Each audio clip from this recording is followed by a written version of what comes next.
What's up, you guys? Damn right, I got knives here with another DRIGK live interview. And yeah, Blade Show is coming up. Lots of cool things starting to percolate, like my hard kombucha. Yeah, so I see Corbin is already on here and ready to go. Let's not delay, as like we've delayed it for an hour here already. Let's just get right into it. So yeah, here we go. Let's get him on here. There we go. Here we go. Great to see you guys. Great for you to see me and Corbin here shortly, I should say. But yeah. All right. I am ready. Ah, there he is. What's up? How you doing, man? Oh, I'm doing pretty good. How are you? Good. Cheers. Cheers. I got Diet Mountain Dew. That's my stuff. The Dew. Yep. Did you like Code Red or any of those offshoots? Baja Blast when it first came out. Right. I liked. Code Red was okay. My fiance likes it, but I'm a normal Diet Dew, stick to it kind of guy. Yeah. They had a few others too. I can't remember them now, but didn't they? Yeah. There's been like a small handful of different flavors by them. I'm like kind of a Dr. Pepper guy. I like a good Dr. Pepper. I get you. I never could do the colas. I couldn't do Coca-Cola, Pepsi, Dr. Pepper. I wasn't ever real big on those. Yeah. I don't drink a lot of soda these days. It's usually coconut water and coffee. Yep. It's all water or Diet Dew for me. Cool. Where do you live? So I am out of Seymour, Indiana. Ah. Yeah, yeah, exactly. But we are the home of the first train robbery in the United States, done by the Reno brothers, and then we are also home of John Cougar Mellencamp. So, no way. Yep, he is from my hometown. He went to high school at same high school I went to, and his sister was my brother's first grade teacher. The Cougar. That's crazy. Yeah. That's an interesting fact. I like those kind of facts. I like that. Yeah. It's something that our town is known for, and then also we had Miss America, Katie Stam. She was from Seymour. And then I think we've had 2 Olympian swimmers, but other than that, not a whole lot coming out of Seymour. Champion Balisong flipper. Yeah, I've done a couple newspaper things for them, some performances. Yeah, I'm coming out of there, but cool. Yeah. And were you born there and raised there and everything? Yeah, so I was actually born in Columbus, which is about 15 minutes north of here. Okay. But I've lived in Seymour the rest of my life. Okay. And how old are you, if you don't mind me asking? I am 24. Dude, that's awesome. I love it. Yeah. Gee. I'm a baby. Yeah. Just turned 24. Cool. Man, that's so great. I'm always shocked at how old people are. Like, Lucas is 25? Or 24? Yeah. Yeah, amazing. And how long have you been flipping now? Since 2016, so 6 years. Okay. Yeah, it's been a whirlwind of fun. For sure. Awesome. Do you have a first knife story that you remember, like as a kid, or something that attracted you to knives? To knives, I grew up as a country kid, so like we always had knives, we always had guns, and we just go play. And like I used to like whittle with a little slip joint, just just something to do outside. And when it came to Bally's, I actually got introduced to them by a guy that I worked with. The owner's son, his name Mitchell Hall, he got me a Bear and Sons trainer, and like I fell in love with it. And then a couple weeks later, I bought a Benchmade 51, and within 20 minutes of having it at home, I already stabbed my knee and had a puncture wound, and my mom found out that I was playing with knives. And so that was kind of my introduction to the family with the knives. Right. So they've grown to love them a little more, but also have seen my injuries. So. And how do they respond to it now? Are they like that it's your hobby, or your wife seems pretty cool with it? Wife or girlfriend or?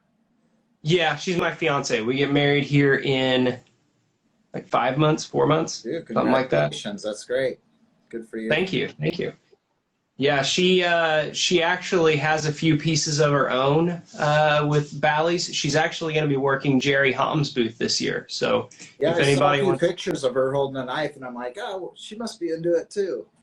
Yeah, she it's more or less not her flipping, but her admiring. I mean, she has one of those gold-bladed blurple-handled basilisks that Jerry sold last year, and then she has a V2 squid trainer. And those are hers that she likes, and then she can flip any of mine she knows, and everybody pretty much knows her. The one thing that I'm very jealous about is a replicant is my all-time favorite Bally. That's why I have 10 of them. But last year at Blade Show, BRS was not auctioning off, but doing a raffle for Repzilla, the big wooden replicant that now sits in the studio, and she won it. No way. Yeah, we were at a movie, and my buddy Matt Fulton texted me and goes, "Holy shit, dude, Kayla won the Repzilla." And I went, "Are you kidding me?" She put like $100 in tickets, and she won it. So now it sits in my studio here. That's so great. Oh my God. And are there other flippers near you? Yeah, so one is on the live here right now. I saw him. Icy Flips. He's literally like 2 minutes away from my house. He and I hang out all the time. And then Adam Perry. He's a guy who's been in the community for quite some time. And then Mitchell Hall. He lives right down the road. There's a couple other people who know Bally's and kind of play with them, but not to the degree that, say, I do. Something that people don't realize is Indiana, Pennsylvania, Ohio, and Michigan have some of the most flippers. Oh, wow. At one time, Indiana, we had a meetup, and we would have like 14 people come to the meetup that were just all within 2 hours of each other. So that was super cool. Unfortunately, quite a few people moved away or got out of the Bally game. So I'm going to try to reinstitute the meetups, but we'll see how that goes. We have them here in San Diego. You know, they're surprising we got a fair amount of people to show up. You know, sometimes it's small, like 5 of us, and other times we've had upwards of almost 20. Yeah.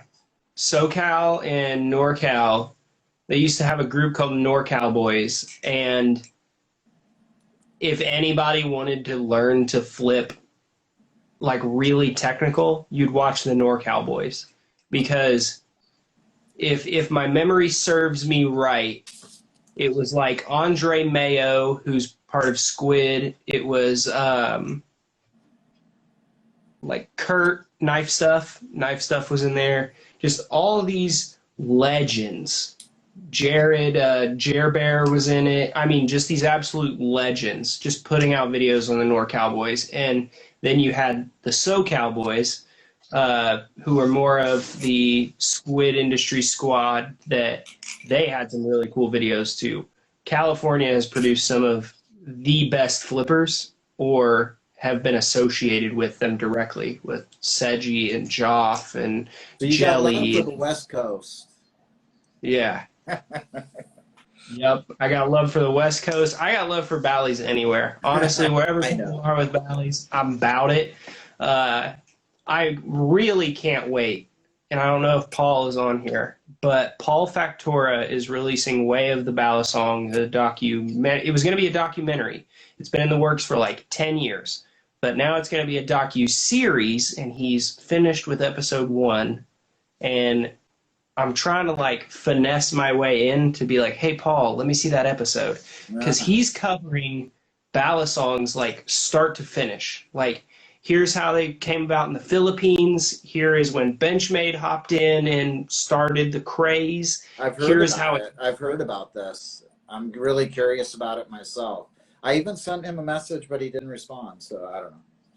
He is ridiculous. He's ridiculously busy. Sometimes I'll just see him online on Facebook, and I'll give him a call, and he'll be like, hey, man, on a plane, I'll text you soon. And I was like, okay. But Paul's a great guy, and he's going to be at Blade this year doing some filming. He always comes to the Bally Comps. Nice. He's a great guy. Are Balisongs legal where you're at? Yes. Yeah, Indiana, you could open carry a rifle, and it'd be okay.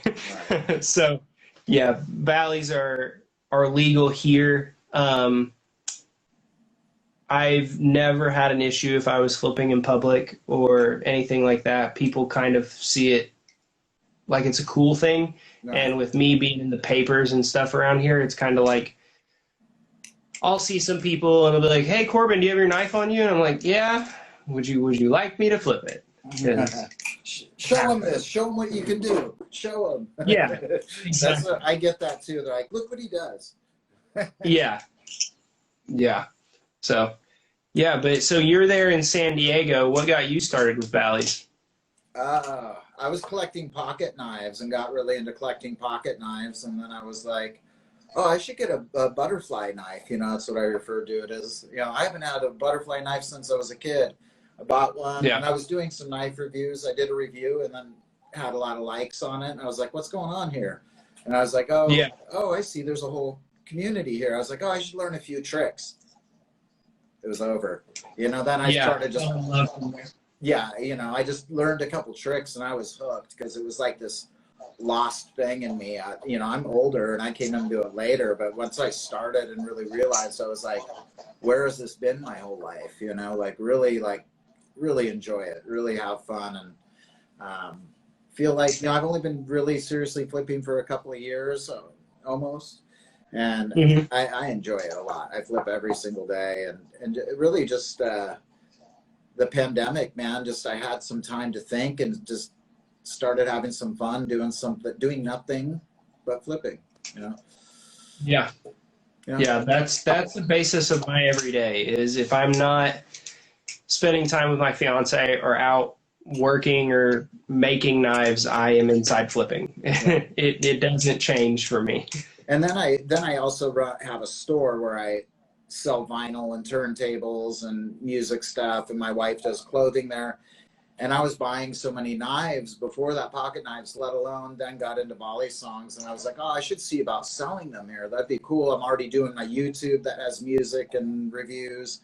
Why don't I sell knives here? Why wouldn't I? I have a store. Yeah. So started selling pocket knives. Then I was like, I should see what happens if I can convince Squid Industries to let me sell their stuff. And I wrote them a really long email, like,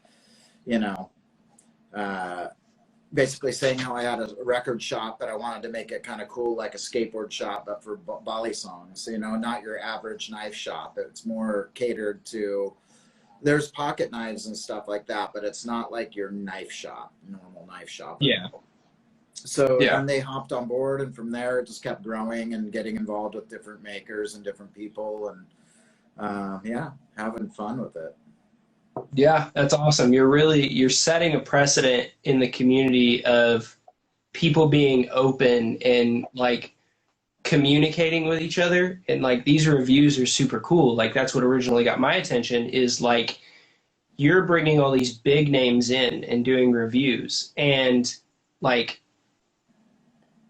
no offense to you at all, you're not seen as a flipper, you're seen as a reviewer. And I think people love that because there's nothing in the community for that. We don't have like a stable Balisong podcast yet. I would love to do that, by the way. I would love a Balisong podcast. I have so many stories over the years, and I know people with really good stories. But your like interviews that you do are awesome. You're bringing in names like you're getting Joff, you're getting Nick Minguez, you're getting Chase Gravely, who not a lot of people know of, but is one of my favorite guys I've ever collabed with.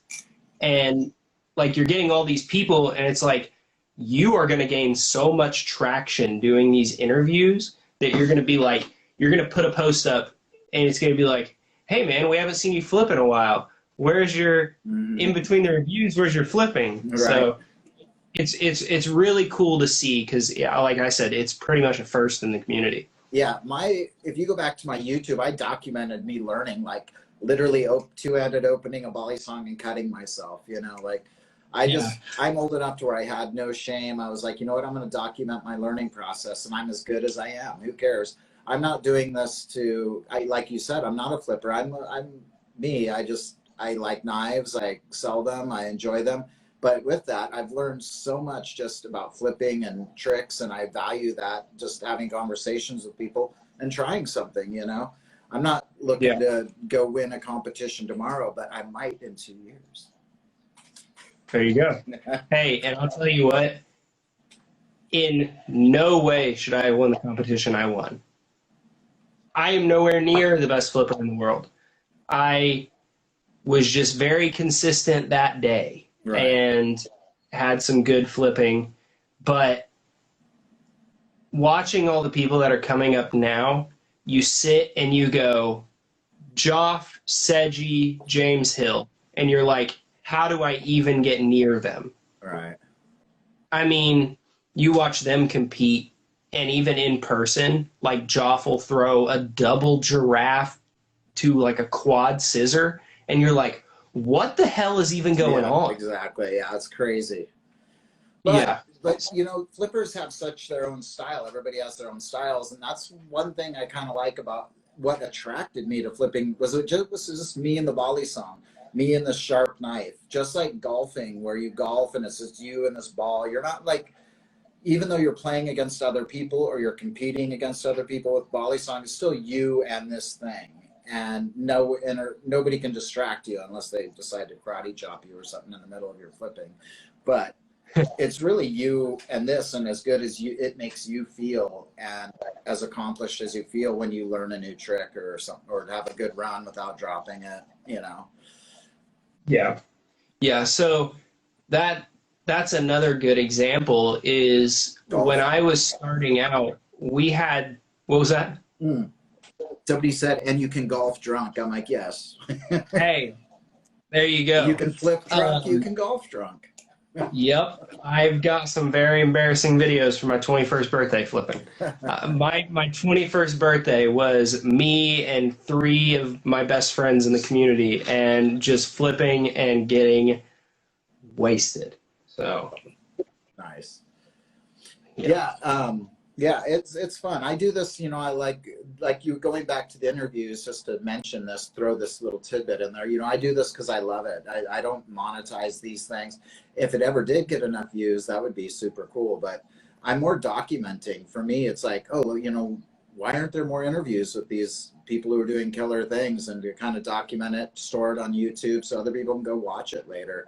It really does me no good, other than I tag my shop in the listings, just because if it can bring people to the shop, great, and they want to see something. But it's more, you know, because I enjoy it. You know, it's definitely like a hobby, but that's become a passion and a business, you know, to some degree. Yeah. You know, I have normal work and a lot of other things I do that bring in what keeps me and my family alive. So it's one of the things I do. Yeah.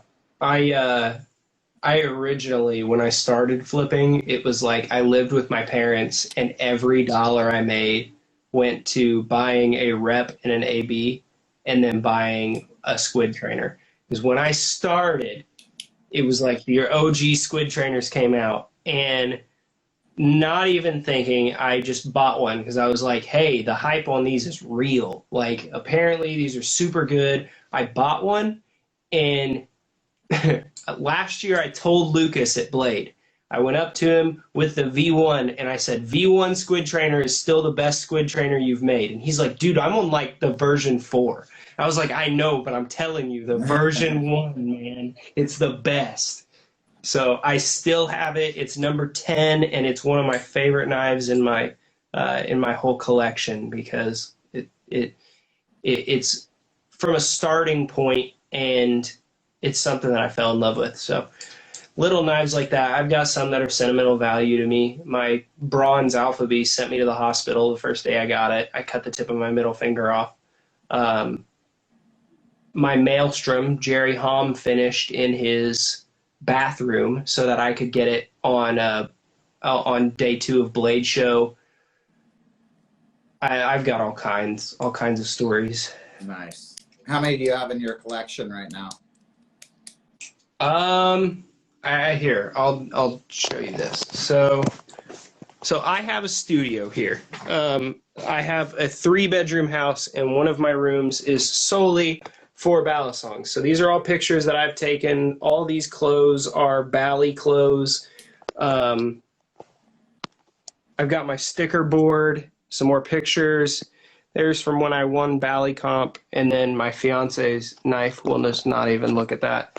And then my belt, my trophy, her knives, and then my knives here in this display case. That's awesome looking.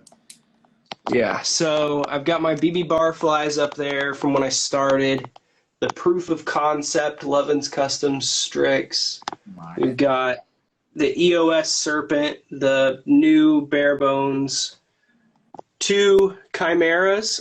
Funny thing about this, I won this one at Blade Show the day after I bought this one from Jerry. So that was fun. My Tyrannus, my Tie Bass. I've got a Hybel Custom, 3 ABs, a Tempest and a Maelstrom, a BC, a ELB Pro Flipper, a Rotten X10, V1 Squid Trainer, V1 Kraken, just some Evolve and Revo there, 5 Select Reps. I have 7. There's 2 that are out of there. I've got one in my hand.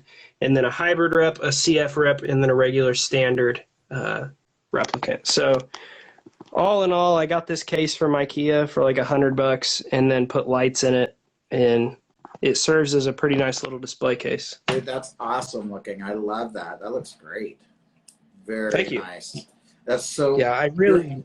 Your fiance is like awesome. She let you have that room, dude. Like. Hey. Yeah, she moved into the house after I had bought it, and this room was already like, I need a studio for my knives. So I gave her this little area here. So she has like her tie bass, her squid trainer, some little knives here, her little dragonfly, and she likes that she has her own little knives there. And I am gonna we're gonna be moving soon after we get married, so I'm gonna give her a craft room so that she can play with her cricket and do things like that. So we're gonna compromise. She's gonna get a craft room, and I'm gonna have my studio. Nice. You got to have your designated workspace. Like I have my behind here in the back is my like music den, man cave, where I keep all my knives and music stuff, and then my wife has the guest room where she kind of set up an office and has a lot of her stuff. And then we have our shared room. There you go. Yeah. It's good to have your own personal space that kind of, there can be some overflow, but generally you want to keep that overflow to a minimum. Yeah, it's real nice. Like, she knows if I ever close the door in here and if I close the door, I'm flipping and I'm filming a video, and she'll wait until I open the door, and then she'll be like, hey, do you want dinner? And I'm like, yeah, I just had to finish a video real quick. And so I told her I was going to do this interview, and so I closed the door. But you do a lot of filming in that room? It seems like you're usually an outside flipper. I prefer to flip outside. Heck yeah. I like to go to different areas where I can hike, where I can really film. I bought all kinds of filming equipment in order to be able to film outside and make my videos great. What I try to do is be outside for every video except in the wintertime. That is when my studio becomes my filming room. Otherwise, I've got some foam carpet in here so that I can do drops and try new stuff. I always like to go silent, radio silence before Blade Show, because a couple years back, I went and the judges knocked me out in the first round because they were like, "We've been seeing your videos too much. You're doing too much of the same thing." And seemed to work the next year when I went radio silent and showed some new stuff off. So I've been working on a lot of new stuff. So that comes into play, you think? Like they say, oh, how much is he evolving? Right. So that's a big thing too, because last year I got 7th, and I threw a fantastic combo, but it's something that they had seen before, because something that I call myself, I'm a routinist. So I have a routine and I add new tricks in and change the routine up slightly. I can do freestyle flipping, but I prefer to do a routine. So I would basically, for Balicomp, what I would do is I'd take each part of my routine and I'd use a different starter and a different closer for every 10 to 15 seconds. And I felt I had a fantastic combo, and they voted for Noah. Noah's a good friend of mine. Love Noah to death.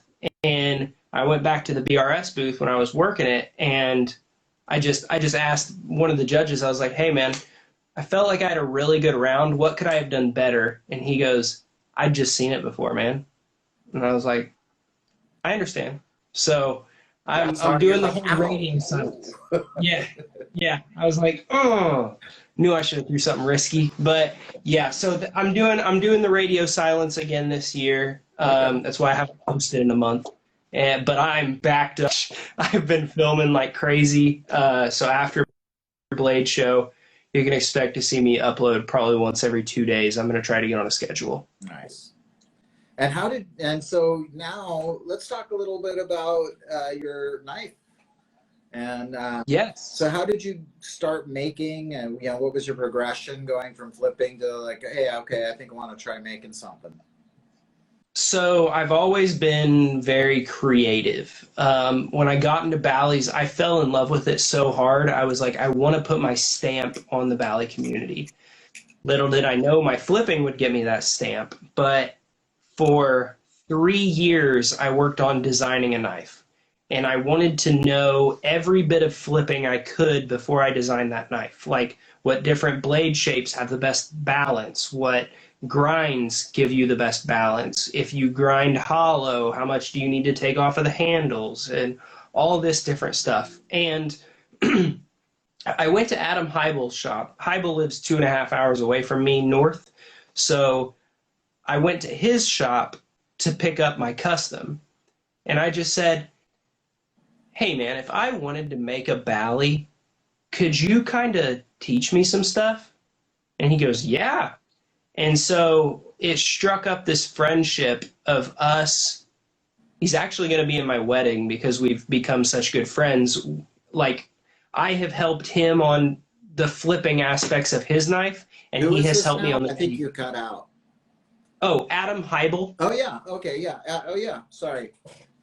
You're good. It glitched a little. I got you. So, yeah, Adam and I basically, when he comes out with a new knife, or really for any reason, I'll go up there, I'll flip his knives and tell him what little bits could be better on the... he's already an absolute artist. But then he helped me on all of my teaching me to mill, teaching me to grind, teaching me like finishes, teaching me to anodize and do all this stuff. Like, Strix does not happen if Adam doesn't teach me everything that he knows. Right. So I am in debt to him. That's so cool. Very cool. Yeah. So that's where a lot of your influence, but I mean, also along the way, you probably have watched a crap ton of videos and different makers. I love when makers post about what they're doing in their space, and I love seeing that stuff. You know, I'm a geek for that stuff. Like you go, I'll tell you and share that sometimes too, and I've been starting to appreciate that and see what you're doing. Yeah, because when people see that it does take you like 16 hours to do a set of handles, it gives a little more perspective as to why the price is what it is. And then you see Sean Grayson, Ballistic, you go, why are his knives $1,800? And then you go, oh, because he puts his heart and soul into every one of those blade grinds. Right. And the man is a wizard. So it definitely helps when makers go, here's what I'm working on. And actually, it's been really hard for me recently to keep my mouth shut on some things that are coming. You know, because I told you, but I've got some stuff coming that I'm very excited about. I actually just filmed with Smokey today on one of them. So very excited for that. Very cool. And we're looking about 1 month out from the announcement. So cool. All right. I'm keeping my mouth shut. So can you tell us a little bit then about like maybe what was the first thing you made and how did it progress a little bit and to where you are now with whatever you're gonna. So the first thing I made, I went to Tractor Supply and I just got some like scrap metal and I just started to mill on it just so I could learn my machine. I bought my 2x72 grinder, my surface grinder, my manual mill, all with money out of my own pocket. So it took me a long time to get all of that. Right. And then it also took me a long time to learn how to do the milling, how to do the grinding, to do all of that. So it was me taking scrap metal, turning it into a bally, and then finally going, all right, let's get this water jet and get this going. And I had no clue how to do CAD. So I texted Seth Lanier and I said, hey man, can you do CAD for me real quick? Within like 20 minutes, had it knocked out, gave me the CAD and goes, here you go, buddy. Cut out. Yeah. Oh my God. Lanier Knives, he got a Strix because he helped me out big time. So, he gave me the CAD that got Strix going, water jet. And then from there, it was me screwing up handles and screwing up blades, messing with balance, messing with blade thickness. And I'll get the proof of concept real quick. So this is the very first Strix that Adam Heibel and I made. So this is titanium handles, 154 cm blade, same thing you get with a Strix. But we had some issues with the tang nipple, all that good stuff. So you can see handles touch here, you close it, and they're very, very close together. But overall, the milling is really nice. We've got the pivots nice and flush into the handle. Our blade is very nice on this. I was very happy with how it came out. That was the Strix blade that I had wanted, and so that made me feel good that the blade came out right. Just some little changes that I had made is on the handles. I actually mill that out now to help with balance. Instead of having sex bolts for the Zen pins, I actually use shouldered Zen pins now, the same ones you get in a replicant. And then for spacers, I actually had my spacers widened in my CAD so that when it does get water jet, I can grind it to be flush. Yeah. And then also fix the spacing, of course. But you're talking by like larger by like so little, or how? By 2/2 of an inch. Right. So that little grind definitely helps. But I was very happy with how this came out, and Adam and I did this in a day up at his shop. He gave me a whole day of his time, and he was like, let's just make a Strix. So this was the proof of concept. We learned a lot from it, learned that my slots needed to go in deeper, my holes all needed to be countersunk a little more, and then on my next one I made was actually the giveaway for the Smoky Mountain Knife Works competition last year, and I wanted it to go to first place. So ended up winning, but I thought to myself, there's no reason for me to take my own knife home. So I actually gave it to Jackson Wells because I really liked how his flipping was at the competition. So I gave him that, and he has the first publicly released one. So it's gone very well so far. And then from there, it's just been trial and error of make a set of handles, send it out, see how the people like them. If they don't, by all means, I make them all by hand, send them back to me. I'll round it more. I'll do whatever is needed to make it pretty. And James Hill, when I sent his out, it was actually too blocky. He wanted a little more rounded. So he sent it back to me and I rounded it a bit more.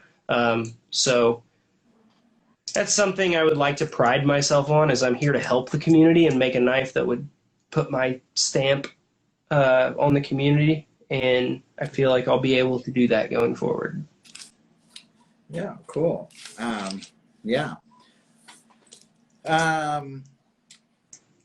What's your favorite trick that you do? I have a lot of favorite tricks. So I have always done the guillotine. It's there's a move made by Edward Anthonys, who owns BRS, and you bend down and throw it over your back, and you're supposed to lean out and catch it backhand like this, either open or closed, and that's the end of the trick. And for me, I use it as a trick in the combo. So I'll throw it over my back, I'll catch it, I'll throw a thumb roll, and I'll just keep going in my combo. I don't know what to call it. It's still technically a guillotine, but I get a lot of flack for calling it a guillotine. So that's one of my favorites. And then I love a good choker fan, just because it took me so long to get.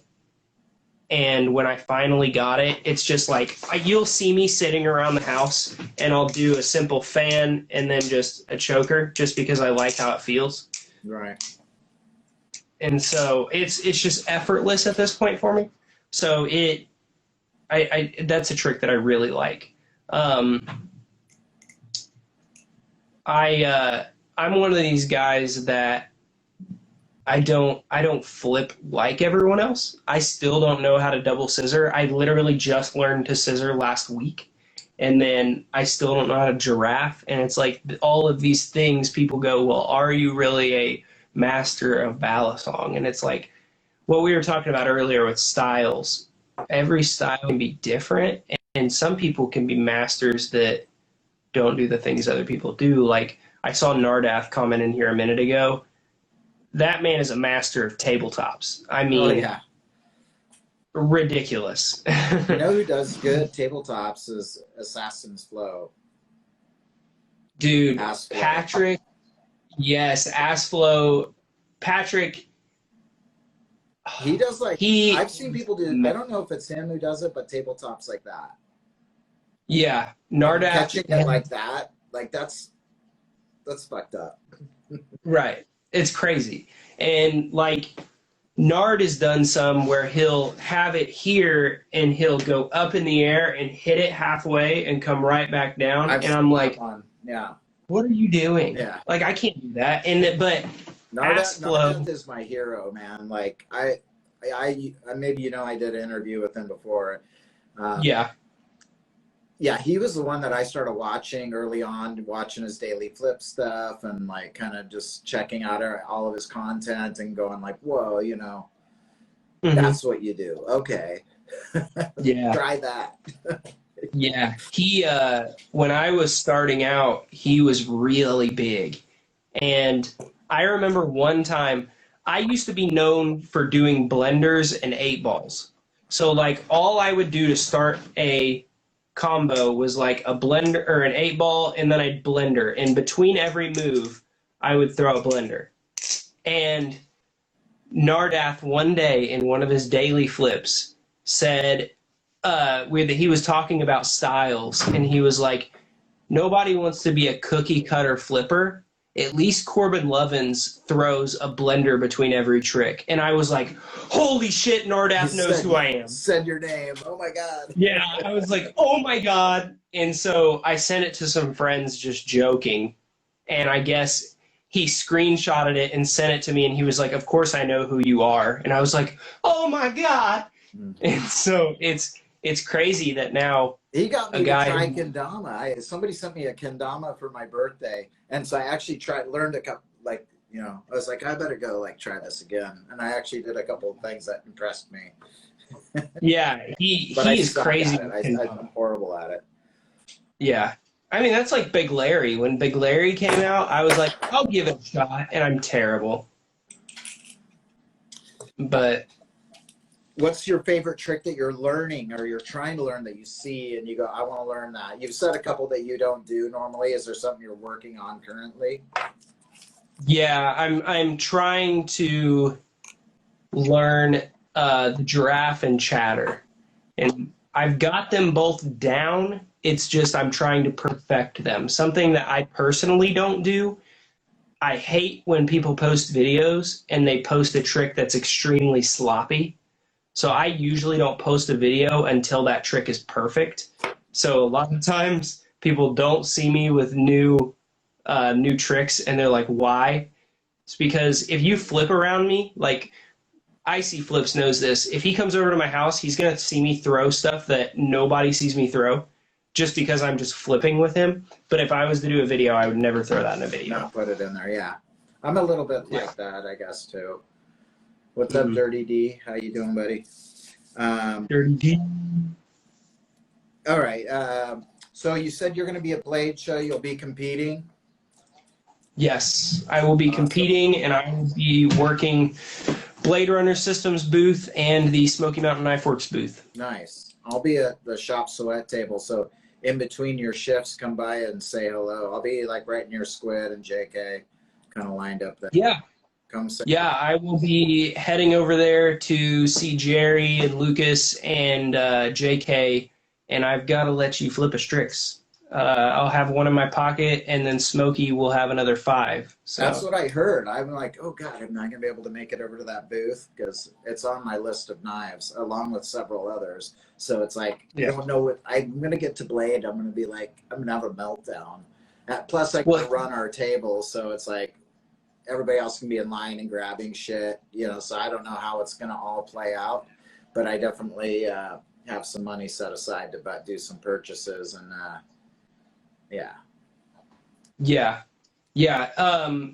No, I'm literally taking all 6 of these that like I make in my shop, handmade. I'm taking them to Blade Show and giving them to the owner of Smokey. We've already agreed on everything, prices and everything. And so I'm going to give it to him and go, here are the 5, and you do with them as you please. And so... Can you tell us the price, or are you still holding out on that? Price will be $600 from them. Nice price. Yeah. So something that I wanted to do personally is, honestly, I'm in it because I love Bally's. I'm not here to be a full-time knife maker. I'm a warehouse manager. So it's a hobby for me at the moment. I would love to be a full-time knife maker. Don't get me wrong. But I don't make all that much money on it. I mean, it's too small still too underground. And the materials alone are, I think I said it like $350 a knife plus the 20 hours that I put in on a knife. Yeah. It's like, how much do I really make on it? So it's going to be nice that they can have it and I can say 600, I'm making my nut, I'm cutting even, don't worry about it. And then they can be more involved with the community by putting out another maker's knives. And Smokey has been fantastic to me. I just went there today to shoot promos for him. And they're going to have those. How far are they from you? 5 hours. Oh, wow. Okay. Yeah. So I don't go there often. No wonder why you were late today. Yeah, it's a 5-hour drive. I'm sorry, by the way. I was trying to dip out. It's okay. It's all right. Yeah. Yeah. But so, yeah, they will have the DRIGKs. The cool thing about you owning a table is people don't know this, but guys that work tables at Blade Show, they can kind of walk by tables and go, hey, so I don't have the time to get to your booth. Can I like hop in and get one of these early? And most of the time you can. Yeah. Like, yeah, I'm not going to say who let me do it last year, but I picked up a couple Bally's before Blade Show started. Yeah, it happens. Yeah. Did you go to Blade Show last year? I went to Blade Show West. Oh, you're going to love East. I'm so looking forward to it. You have no idea, man. So many friends and people I've met over the past 3 years that have become like suddenly like a sort of family. It's crazy. Like really awesome people that I feel like I'm going to see them and I've already met them in person or something because we've spent so much time online, you know, like you. I already feel like we're going to see each other and be like, what's up? Yeah. Oh, yeah, for sure. I mean, I come up and see people I haven't talked to in a year, but I see at Blade Show every year. I'm going to give them a big old hug, be like, hey, man, how are you? Like, how are the knives coming along? Did you pick up anything crazy? And it's like, there's going to be, like, Icy Flips is going to be there. He's in my hometown, but I'm still going to walk up to him and be like, yo, man, it's good to see you here. Yeah, right, and yeah.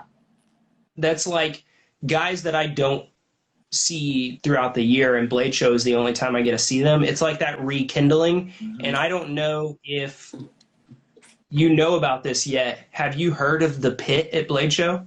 No. Okay. Blade Show's fun, but the pit is the best aspect of Blade Show. So in the Waverly Hotel, they have an after party every night. And the after party is like drinks, everyone hangs out, and we have something called Bally Corner. And Bally Corner is every flipper that goes to Blade Show. It's directly after Blade Show. So everyone goes to the same corner in this hotel, and it's a whole carpeted area, and it's just mayhem. Like 70 to 100 people just flipping knives. And if you want to see any knife, I literally sat there last year with an 8-year-old kid who was like, I've only seen like Krakens online. Do you have one? And I was like, boy, do I got stuff for you. Right. So like I showed him some of that. I showed him the V1 Squid Trainer, like all this cool stuff. The pit is so much fun. You'll have to stop by. I'll show you where it's at. We'll meet up. It'll be all kinds of fun. I love it, man. I'm so really honestly looking forward to it so much. Yeah. And my wife teases me because I have like so many like friends now that are like 13 and 15 years old. Hey, bro, I'm the same way. Bro, it's so crazy. So on that level, Icy Flips comes to my house. The dude's 15. I'm a 24-year-old dude, and I'm like, dude, your parents trust me? Like, that's cool, but totally. Come on, man. We have these meetups in my backyard, and there's like, 5, 15, 18-year-old, But I love it, man. It doesn't matter. We have fun, It's not about anything but having fun and having a good time and relating with each other, It really is just, it doesn't matter. It really doesn't matter. Yeah, it's all about us coming together and flipping stuff. I mean, he's brought some stuff to my house that I've never flipped before, and I've let him flip all of my stuff. And when I was getting started, Robert Meyer, Pojo, he does the Pojo Chabs. He lived in Lafayette near Purdue, and I would go up there like every other weekend just to go hang out with him and watch him flip. And if you watch his flipping and then watch mine, you can see he is my main, like where my core is. Nice. So you'll see his little movements that he does. I do the same thing because I learned from him, and I flipped all kinds of knives at his house I'd never flipped before. He was always so cool to me. And so that carried over to how I treat everyone else of, hey, if you tried this move out, if you can't do it that way, try it this way, see if that helps. And I would have never learned to giraffe if Icy Flips didn't come to my house and was like, watch, you just do it this way. Never would have learned it. And I got it within like a day. And I was like, all right, let's hit this. So yeah. Is Vice giving me royalties? Oh, are we going to talk about my video? I saw that comment. No, I do not get royalties from Wired. I signed my video away from that. That's too bad. Yeah, I was going to say, if you notice, you know, Red Edge gets everything from me, man. Yeah. No. If you notice my flipping style, I'm just like Red Edge. I do everything. I can do anything he does. No, just kidding. Right. No, but that guy amazes me. Like, I watch him and I'm like, okay. Like, because he makes it like the Matrix. You can almost see things. You go, oh, I see how he's like doing these things. And you're like, you know, some of them I don't even want to try, but like sometimes he's inspired me to every flipper. You, Nardath, you know, Nick Mingus does crazy stuff. You know, Chase G and all these guys I've been interviewing, they're really inspiring for me to just go and try something. You know, go out there and try it. Yeah. You know, and I've surprised myself. You know.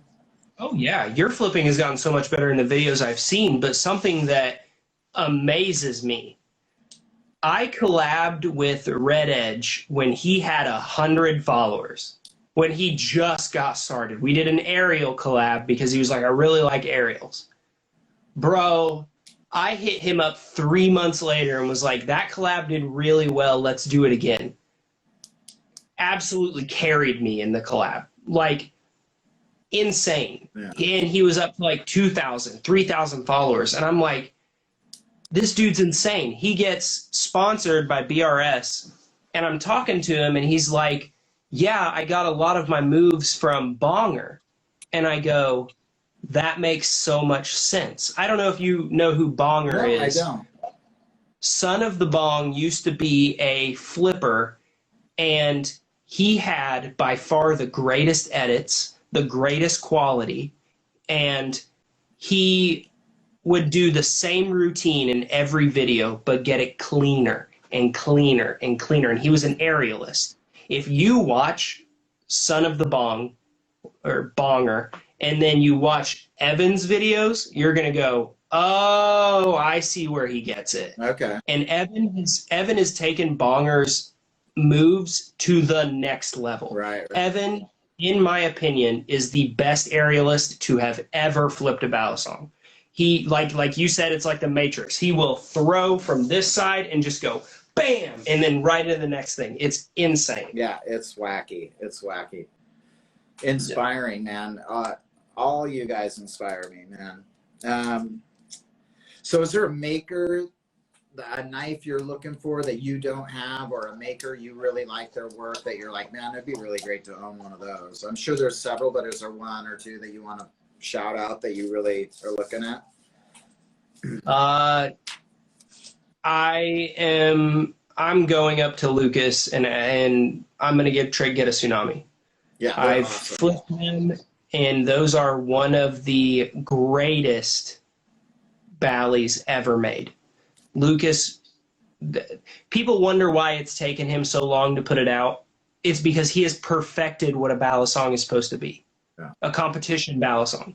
He's agree. amazing. The tsunami's great. Like, people have a lot of different opinions, and people hate on things so quick, but like every time I flip my tsunami, I'm like, fuck, this feels so good. It feels really good. Really good. Yeah. And I'm gonna have to get Jerry Hom. Everything he has done for me, done for my fiance. I love Jerry to death. I've got to pick something up from him. Jeff Dumas, the X11. I love my X10, and I got to get an X11. He won't be a Blade this year, but he will have some X11s there at the Ancient City Continental table. Where's my EX11? There it is. EX11. Oh, yeah. I saw you got that one, and I was like, the inlay version is beautiful. Yeah. Yeah, it's a great flipper. It sounds good. I really like it. It's one that is a keeper. There's like Balisongs I have that stay in my collection. Some that come and go, but that one I've never even thought of selling. Yeah. It's really nice. One of my buddies, Matt Fulton, sold his, and ever since then, every time I talk to him, he's like, I shouldn't have sold my X11, man. I miss it so much. I'm like, yeah, probably, bud. That's cool. So that's what you got your eye on. How did you get your sponsorship? How did that come about? Were you just posting a lot of content? What was the result of that, and how is that? So I got sponsored because I won Balisongcomp. Every year at Balisongcomp, the first 3 placers BRS will look at to sponsor. If they aren't already sponsored by Squid or by BRS, in the last few years, it's been BRS and Squid. Whoever is sponsored, they usually win or place. So there hasn't been too many new people. We did pick up Clockwork and Dub last year. Amazing flippers. I guarantee they're going to be back at the top this year. But before that, it was Clock and me and Phoenix Fire, Joff, Seji, all of us. We are all already sponsored. So Stagey's got such a smooth flow, man. He's really fun to watch.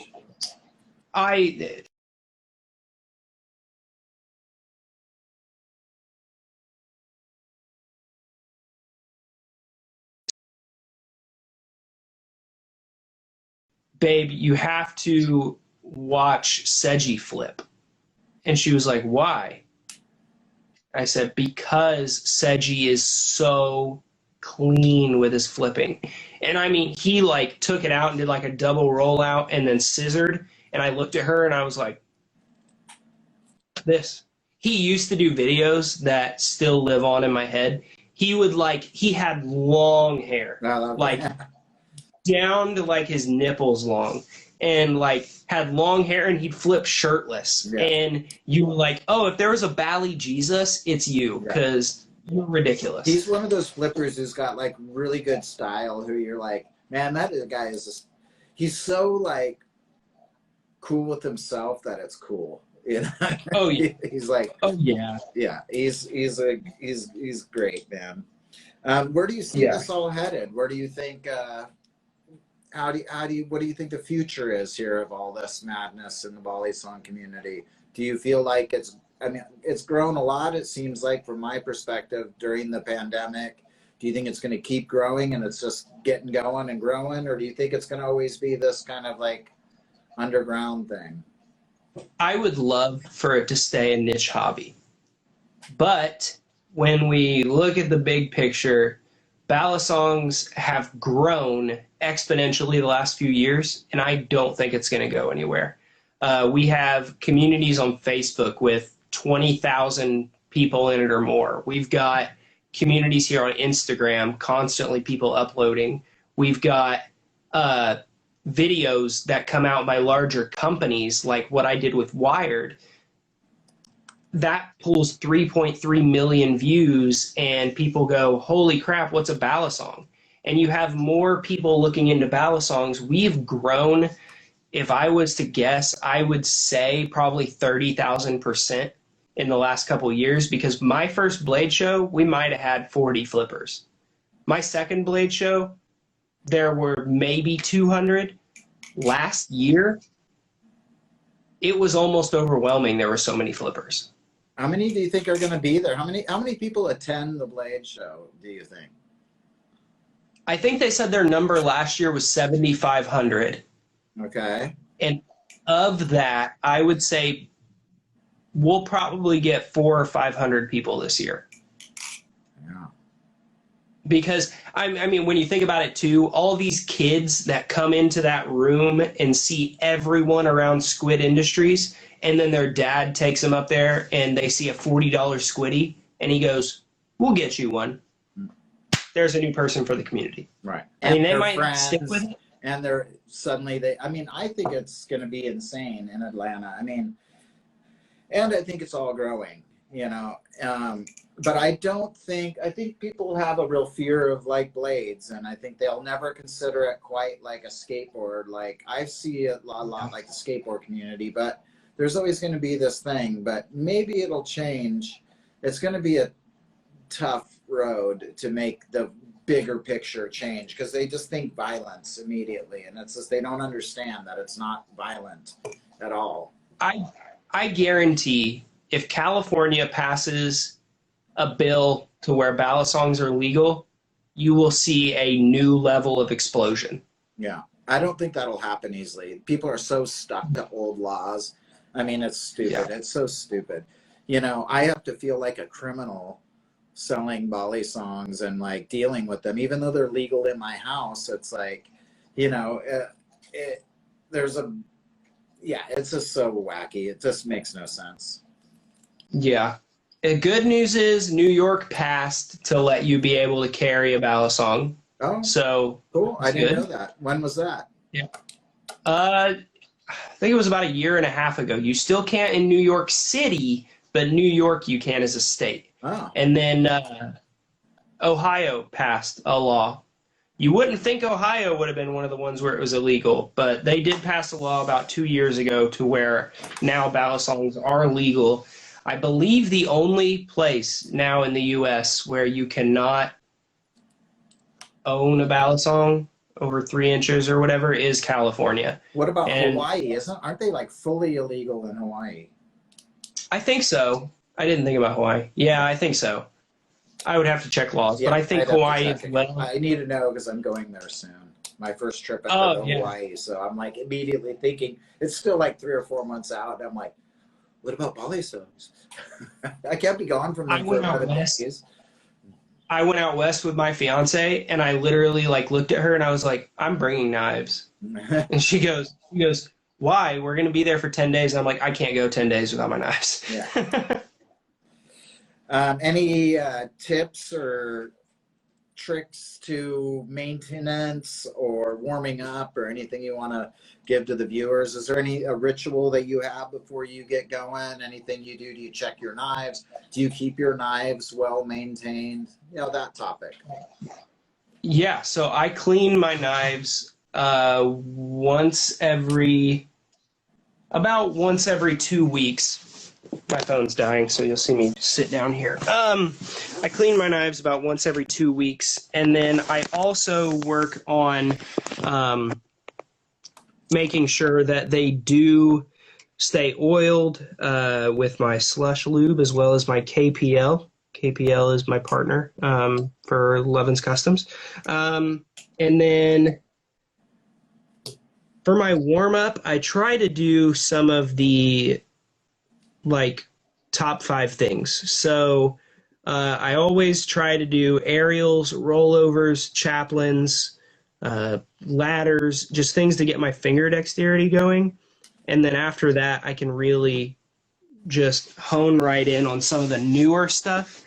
Of course, some of the old stuff is all muscle memory at this point.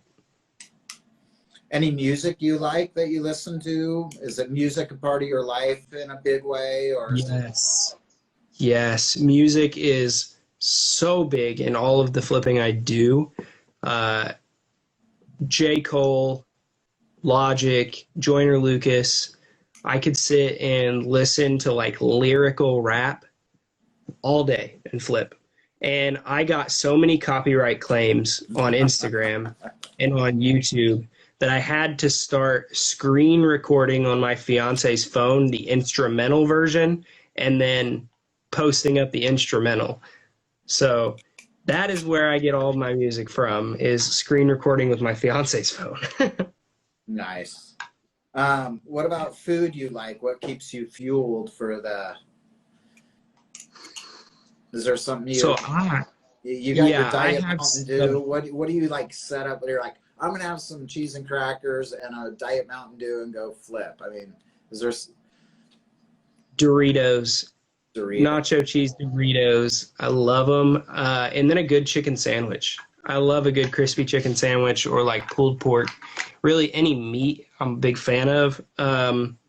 But I have a lot of stomach issues that I battle with. So a lot of times, sometimes I'm not hungry and I just like do liquids. So Doritos, though, and a Diet Mountain Dew always will get me by. What do you do for work normally? I'm a warehouse manager for a internet company called Metronet.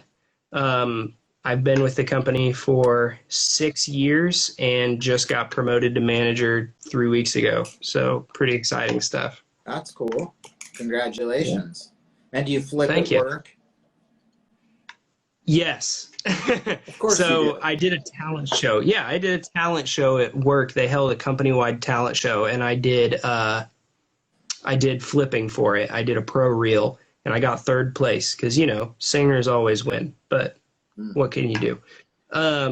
So everyone pretty much knows me at work as the flipper guy, and we have a company of a couple hundred people, and I still have some people come up to me every now and again and with somebody I know, and they'll go, "Hey, have you seen this guy? He flips knives." And I'm like, "Hi, my name's Corbin. I work in the warehouse, but yes, I flip knives." What about other hobbies? Do you have other things you're into? Like, do you mountain bike? Do you like golf? I mean, is there other hobbies, or is most of your time dedicated to balisongs and stuff? Most of my time is given to balisongs. I would love to get into disc golf. I would love to get into it. Yeah, I really need to I need to go play with him in Canada. But I would really like to get into disc golf. I love basketball, and I like to shoot guns and go fishing, do little stuff like that. But that is only if I don't flip ballies for the day. When people pull you away, like, you got to do something else. It's not good that you spend all your, like, my wife is like that. She's like, all you do is eat, sleep, and drink knives. I'm like, yeah. Yeah. What's bad about it? Yeah. Any pets? You guys got any pets in the house? Yeah. So we got 2 cats. I lost 2 dogs a couple years ago, and it hit me really hard because I'd had them for like 13 years. So I was kind of scared to get some pets, but then we got 2 cats, and I am deeply in love with them. I didn't think I was going to be a cat guy, but I love my cats. That's my story exactly. I mean, I like all animals, but we have 2 cats right now, and my wife wanted, and man, they're my buddies. Yeah. Yeah. Yeah. My, the little boy, he'll come up and he'll sit with me, and like, if he's not with me, something's wrong. Cause like I don't know if you heard it earlier, but he knocked the gate down I have outside of the door, and he's out there meowing for me. And the girl she just likes to mess around. So she's like, probably out there tearing some shit up right now, but it's okay. You got a good knife story you want to throw at us, or any other thoughts of any kind that you want to talk about before we take some Q&A? Oh my goodness. Yes. Like your worst cut, or who knows? Oh, my worst cut. I actually have a video of that. The first day I got my second AB, I didn't know how sharp it was, but I was doing daily drops. And I was doing a daily drop, and I was doing a reverse thumb roll, and it was almost like destiny. The knife turned, and I caught the blade flat on my middle finger, and it cut the tip of my finger off. Caught it all on video. And then, of course, just draining blood. Went to the hospital, I was single at the time, and my dad was trying to hook me up with the nurse while I'm trying to get stitches in my hand. And the whole time they're like, "How did you do this?" And I'm like, "I was flipping a knife. I'll show you the video. Just can we please get me stitched up?" That was my worst cut by far. Oh shit! Yeah. Oh my god. Yeah. Well, cool. Let's see if there's some questions out there. Anybody want to get stupid with us and ask something? Let me see. Can you whip a forklift good? No. I'm okay with a I'm okay with a forklift, but I'm not the greatest. Let's see. I did see some other things. Anybody who's out there now that wants to ask something or re-ask it so we can see it at the bottom, that'd be great. Oh, yeah, you did make me think of something. Oh, yeah, your Alpha Beast. So the Alpha Beast I got before a replicant, and I'm a big fan of the Alpha Beast, although I really like replicants too. Yeah. How do you feel about the AB versus a replicant? Do you like both? You said you're more of a replicant. Goodness, you are. Oh, this is sacrilege. So I love the replicant solely because of how the G10 feels in hand and how it overall just how it flips, how it looks. Something has always drawn me to the replicant. I don't know if it's because it came out when I started flipping. I was so pro AB, and then I got two really good replicants. And once I got and dialed them in, oh man, such a great knife. Yeah. I did have quite a few ABs. I really do like how the AB is just, it feels like a solid piece of titanium. Yeah. It's a very solid knife. The history with the AB is amazing. The AB is my second favorite knife. The Rep is my first. They're very close. But those are my two top of the top five. And then I'd put the Tsunami third. I've had so many of them and every one has been perfect. So I can't, it's very hard to pick between the two. Yeah. We can go back and look at, I think some questions flew in here. Yeah. How did I come up with the name Strix? So that's really funny. I went to a high school where our mascot was the Seymour Owl, and my favorite animal is an owl. I've always wanted to have an owl for some reason. And a Strix is a mythological owl, and it's a very ferocious owl. And so I was at Robert Meyer's house, Pojo's, and I was talking to him about how I wanted to make a knife, and I had like the design, and I was like, but I need an awesome name. And I was like, I want it to be something to do with an owl. And he goes, what about Strix? And I went, that sounds cool. What's that? And then you look up the definition, and it's like, it's going to be Strix. So that's where I came up with that name. Okay. Is Paul losing weight? Oh, I don't know. Maybe I am. Right. Maybe you are. I was going to say, you're looking a little... I did sign back up to the gym because, like, during the pandemic, the gyms were all closed. And I've been doing a lot of stuff indoor and I've been telling myself I need to get back at it. So, yeah, I have been going. I was going to say, you look good, dude. All right, cool. I'll see you at Blade Show, baby. Hey, yes, sir. Tips on Rev Chaplains. Rev Chaplains got me for a little bit, but I will say one of the things that helped most is having a bally with a crowned spine. You might think, that's a little specific. Yes, it is. Because when you are reverse chaplain, you want to be right between where the pivot is and where the spine of the blade is. And you really, when you are getting used to it, you really want to do bigger circles and then go to smaller. And in all honesty, only do like 1 or 2 rotations and then come out of it, because nobody wants to see you just sit here and keep going. And when you're doing reverse, it's a lot harder than if you're just going regular direction. So one it's or kind two of a different momentum, or like it's this chugging thing a little bit more. Right. It's more of a chucking than it is a circular motion. So reverse chaplain, try to stick to 1 or 2 rotations, and it'll feel a lot better. And crown's fine. Premium replicant or select replicant. Both have Do you premiums. say that crown's fine for forward or reverse just for comfort? Or are you saying that reverse ones are easier with the... I prefer crown for comfort, specifically on chaplains or twirls. Right. Makes sense. Yeah.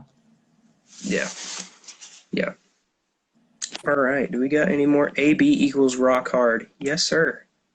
Worst experience in the community. Oh my goodness. Oh God. Do we have to go yeah. So when I was starting out, I was always bullied for only doing 8 balls and blenders, and that went on for a few years. People made memes about me.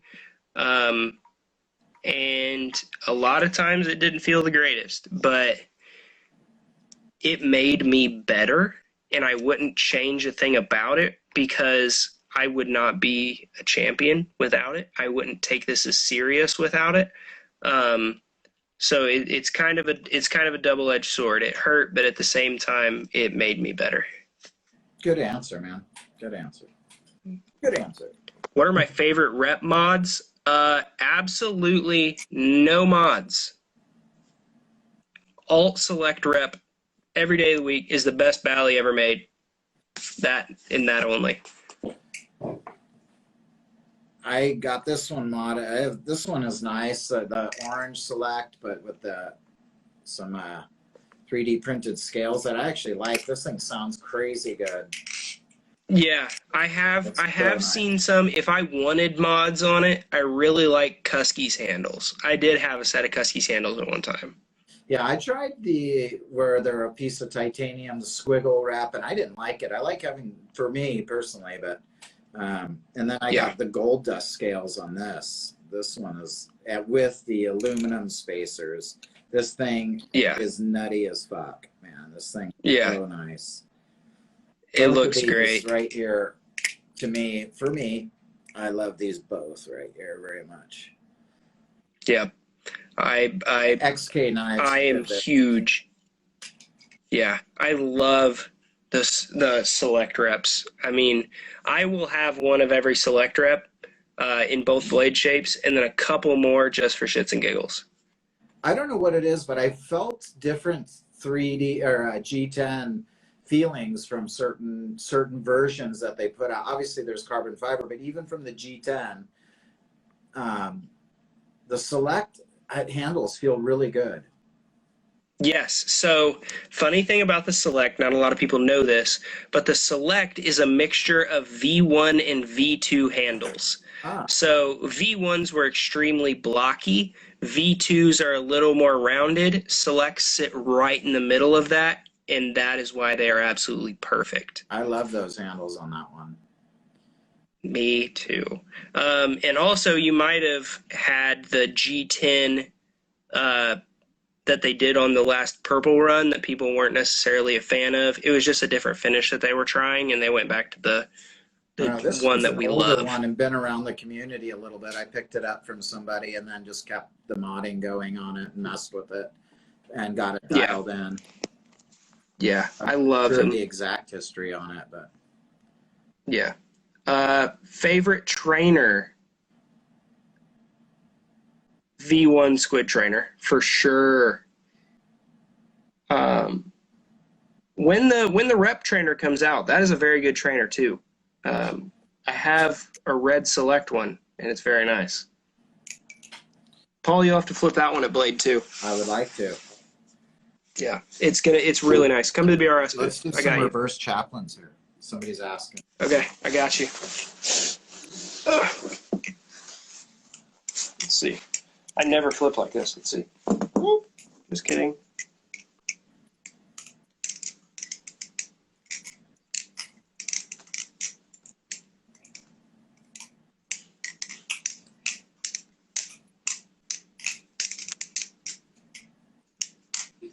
I really love the reverse thumb chaplain so much.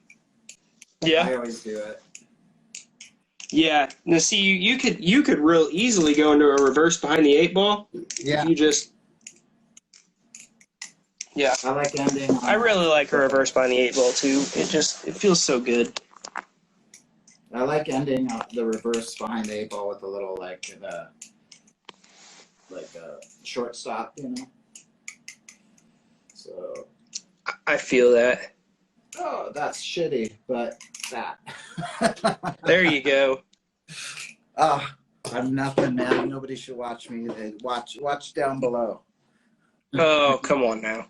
I have a blast, man. I enjoy it. What else? Let's see what else somebody.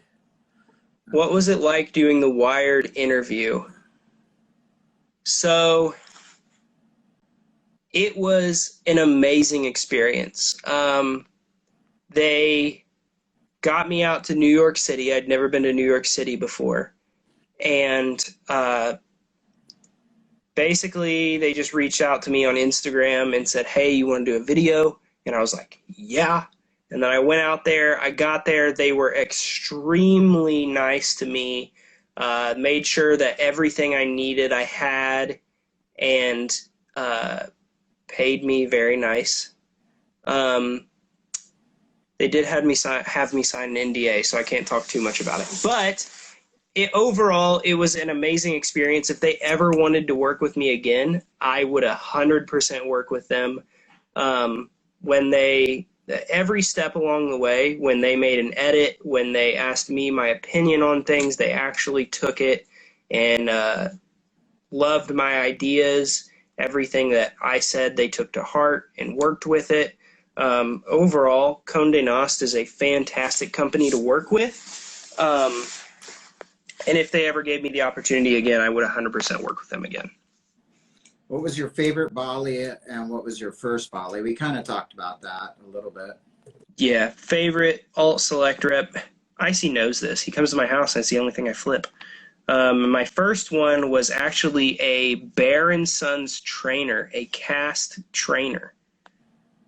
What kind of tune do you like on your reps? Stock tune, how they come. I do like for them to be really tight and have that nice, this one's a little loose right now, but the nice rep sound. I like it to be tight with like a little oil in it. It shouldn't necessarily have a ring, but it should kind of sound like two pool balls clapping together. That, for me, I love it. And no play. What makes the V1 squid trainer better than the current ones to you? Was it just because you had that first? No. So the V1 squid trainer doesn't have texturing, and it has a little bit sharper edges. And for me, it makes the grip better. Like for the V2 and V3, I felt they were a little more slippery because of the bead blasting. For the V1, it was machine finish. I really like the balance on it, and they do have a little play in the handles. So for a trainer, I really like that. Now, Squid's one that I flipped last year, I think it was the 3.5. That's very close because they did fix the texturing thing where it's not so slippery. And that's where, like you said, Paul, the nostalgia comes into place. But the 3.5 is extremely good too.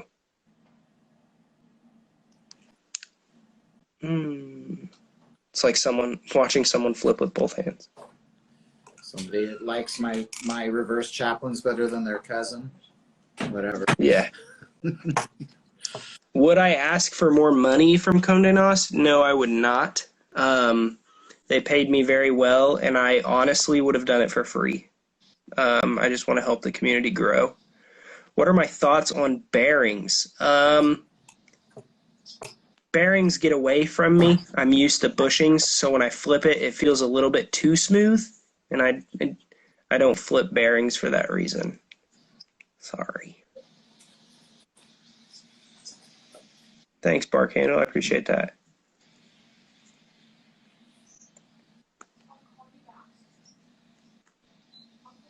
I have 10 reps. Do I know them all by sound? I should do a video on this. Because I might. Because my green select sounds a little more loose. My orange select is right in the middle of loose and solid. My tiger select has a specific sound. My killer bee has more of a blunted sound. Carbon fiber doesn't have more of a blunted sound. It's a little more shrill, almost. Those would be the only ones I could probably pick out. Have reps changed over the years with different producers? They have actually kept the same machine shop the whole time. It's Precision Plus. And any changes that have been made to reps were made by BRS to try to better them. With that being said, they haven't changed a whole lot. It's mostly just like how the G10 is machined, whether it's a little more rough or it's a little softer, or trying to help with the texturing. For the balance and how the blades come out and all that stuff, that's all stayed the same. Has BRS quality been affected in your mind? I will say that they did have a time where they had like one run where the QC was an issue, and they definitely got to it and worked on it right away and actually fixed it. And I think that one quality issue has stuck with them, because for anybody that hasn't done bushings, I don't know if you know this, but 3/1000ths of an inch, that is your area of like your gap. If you are over by 3/1000ths of an inch, you'll have play. If you're under 3/1000ths of an inch, your handles will bind. And 3/1000ths of an inch is equivalent to like 1/5 of how big your washer is. So it's insane that Jerry Hom is perfection on every one of his knives. And the crazy thing is Hom is made in the same place as BRS. So when people say, oh, is BRS's quality gone down? They're made in the same place as Hom, and people don't really see a difference. So do I remember the first trick I learned? I learned a Zen rollover and then a standard aerial. Do you want it rough or with candles? I mean soft. 10 microns. Yes, sir. Very, very, very little. 10 bushings in 1 week. Dude. Thoughts on trainer hate? Okay, this is a good one. So trainers definitely have their spot in the community. If you are learning, definitely learn on a trainer. But when it comes to competition flipping, when you are trying to see who is the best of the best, live blades, you have to flip live blades. I don't think trainers should get hate at all. That's the thing that brings new people into this hobby. Squid has made a killing off of they're great for learning off of trainers, but at the same time, he's brought more people in than anyone. They're great for learning new tricks, and they're just fun. You know, you can flip them somewhere, not intimidate somebody. Their trainers definitely have their place, but there is that opinion that is harsh on them. But I don't think it's warranted, because you can have a lot of fun with a trainer. BB barflies are awesome. You know. Oh yeah, BB barflies are great. I have two. Who am I most nervous to compete against at Blade? If I go up against Joff or James, I'm going to drop the Bally and just quit, because they are way too good. I don't want to sound cocky, but about everyone else, I think I can put up a decent fight against. What's your thoughts on clones? Fuck clones. Done. All right, next. what's your favorite part of the knife making process? For me personally, I love grinding blades. You can make a blade look any way you want, just by the way that you grind it. Like, if you go from a 36 grit to a 220 grit and you don't hit a 120 in between, you're going to have a lot of grind lines. It's going to make it look rough. And I don't know how Ballistic does it, but he must be therapeutic with how he grinds, because his knives are always perfect. I just really like to grind blades, and I actually have 6 to grind either tomorrow or the next day. So nice. how do I put together a comp routine? So what I do is it also depends on the weather. If the weather is very hot, I'm going to do more aerials. I'm not going to do so much more technical stuff and more rollovers. If it is pretty nice and neutral, not humid, just like a nice day, like sunny and 75, I'm going to work on 15-second intervals. You got to think, when you are flipping at competition level, you're going to go a little bit quicker than what you usually would. So that 15 seconds will usually whittle its way down to 10. So I try to get 5 or 6 good combos together, and really practice those for weeks going up to Blade Show. I've been practicing the same ones now for what feels like ever, and I don't want to anymore, but I know I have to. So like for me, one of mine is a backhand aerial into another backhand aerial under each leg, catching in my left hand, throwing behind my back, catching in my right hand, doing a guillotine over to my right hand, and then throwing a helix aerial to a wrist bump, and then up to a Van Gogh. That's just one of them. And you gotta look at each move, how long it takes, how clean you are with it, and if you can consistently hit it.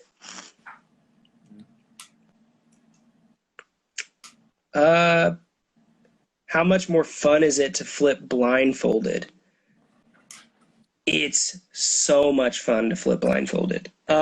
You really see how your muscle memory is, and things that you don't think you would hit, you can hit, and it will raise your confidence so much.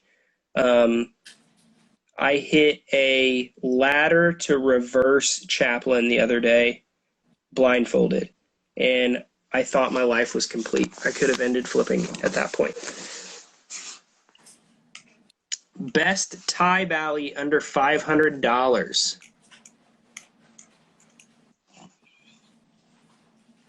The X10 straight from Jeff was $400. There's a fair bit in that range that you can think of. You know, some of the machine-wise stuff. Machine-wise, you've got the Chabs are $500, but Jerry Holm's Basilisk is right there. Tie Bally's. Maybe there's Beagler's Sit Above. What was that? No, nothing. The AB is under 500. Oh, yeah. What am I doing? I was thinking Chabs. Yeah, no, the Sandwich 3.0 AB would be my best one under 500. I love the 3.0. I flipped the 2 and the 1.0, but the 3.0 Premium is my favorite. Yeah. Well, cool, man. Yeah, doing a trick with style is extremely important as well. Yes. Got to have a style. I mean, that's the thing, too. You look at last year's competition at Blade West, and you go, did Joff have the more technical combo and should have won? Or does Seji's style just absolutely demolish? Yeah. Seji's style, in my opinion, won it, for sure. They also had this, like, he dropped it, the other guy dropped it, and they were just at this little battle back and forth, so it was like, either one of them could have won. It was like it was fun. I was sitting in an airport in Las Vegas watching that, and That was such a good competition. I wish I was at. Nice. Should try flipping blindfolded and upside down. Upside down is hard. I've tried that before, and it's like doing everything in reverse. Yeah, new flippers cannot fake style. Your style will come with time. I did not have style for years. It's arguable with Nardath. He's a little different, and Assflow. Assflow came out of the mama's womb doing transfers that were just very steezy. They were so nice. He's really great, man. I like his style. He's so like, you know, I guess I'll do this, you know. Yeah, and he's an artist too. He's a great artist. Yeah. He's great. What's that called? That he has that video that they did the really high quality filming of him flipping. I often go to that to show people when they don't know much about Balisong. I'll be, oh, watch this video. This guy's really good. That's a well filmed video that you can kind of share with somebody outside of the community that will suddenly go, oh, that's really beautiful. Yeah, I think Kijo Films, Kijo Films. Or Kuma, what was it called? Kuma Films, that's what it is, Kuma Films. Yeah. Yeah. Yeah, that's a really good video. Yeah. Yep. And we'll just say, last question, best tutorials, big flips on YouTube. Yeah. He has changed the game of tutorials. Yeah, I watched, that's who I basically learned from, and then from there kind of went off into other realms. Yeah. Yeah. Hey, man, sure. Thank you so much for doing this interview. It's super great to talk and get to know you a little bit more in person here, face to face. And I look forward to meeting you in Atlanta. Last question, has anybody noticed most flippers and introverted operate off feelings more than thinking? Yeah. Yeah. Yeah, I definitely see that. I think yeah, dude, I can't wait to meet you. I can't wait to see you in Atlanta. This has been amazing. Awesome, I came in this with high hopes, and you met them at every angle. So this has been super fun. Anybody that has a chance to do an interview with you, 100% should. It's tons of fun. Awesome, man. I really appreciate you taking the time, answering questions, and sharing your story with us. I think it's super cool for people to see how you've evolved over time. It's cool. It's awesome. It's inspiring, and your flipping's inspiring, and I wish you luck in the competition. And we'll all be seeing you there. Thank you guys for watching. This is Damn Right I Got Knives, and Corbin signing out. Adios. Later, guys. Later, dude.